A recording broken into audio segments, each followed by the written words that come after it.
everyone, and welcome back to my channel. This is Erica from Confessions of a Homeschooler, and I have a new literature unit for you today. This one is Rebecca of Sunnybrook Farm, and I use the Classic Starts version for this as well. It's retold from the Kate Douglas Wiggin original, and this is just a fun classic story.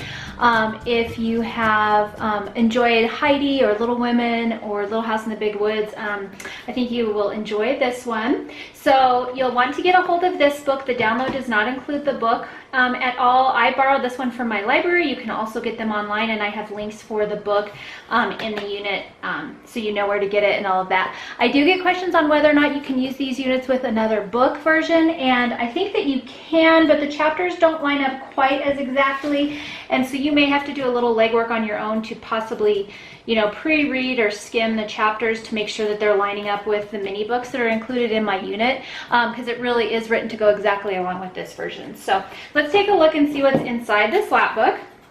All right, so here is the cover, and I basically just cut out the cover. This is the cover of the download that you'll receive, glued it on one side, cut it you know, down the flap, and then glued it on the other. And there's instructions on how to create this the base of the lap book, a link to it in the teacher's manual, and there's instructions along with a video link as well. So this is just a trifold lap book, and then I created an extra flap here. So this is what the inside of the lap book looks like. All of the units going forward will have the actual questions in the mini books, and so that your students aren't having to, here, I don't know if you can quite see that, but so your students aren't having to you know, just write the questions in themselves like some of the units. So that's kind of a nice feature for my newer units. I want to try and make it as easy as possible. This particular one has 17 chapters, and of course it includes a vocabulary pocket, and this would be any words that just might be new to them or unfamiliar, and you'll have them complete this vocabulary pocket before they go. You could also have them keep an eye out for these words, and as they find it, then they can complete that word, and then just keep doing it as they go through the story. Totally up to you how you want to use it. Here's what some of the other mini books look like. They're all specific to the chapter, and there are, you know, an average of 2 to probably 4 questions per chapter, comprehension questions. All of the questions are included in your teacher's manual, which I'll show you in just a second.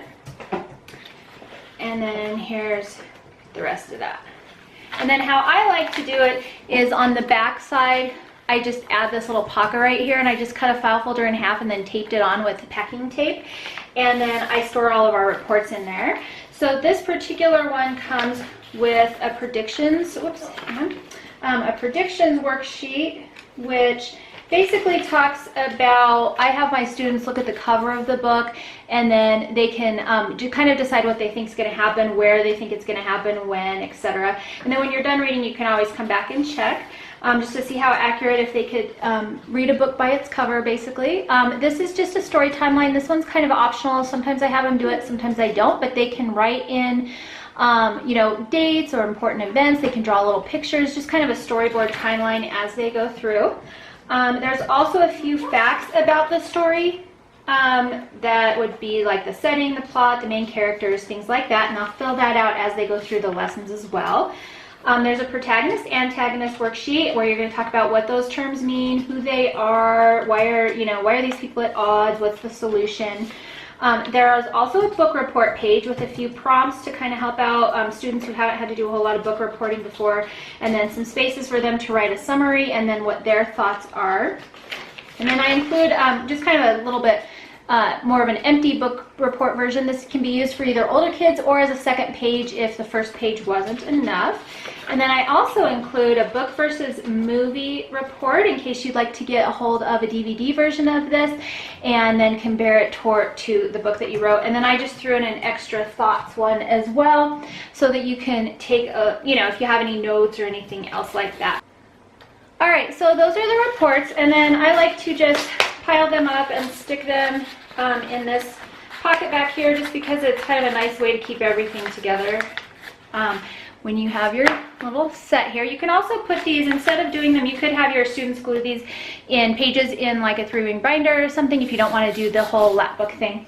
And then each of my units also come with a teacher's manual, and they've got the materials that you'll need, and then basically comprehension questions and answers for all of the questions that your kiddos are going to be reading, instructions on what to do each day, and all of that kind of good stuff.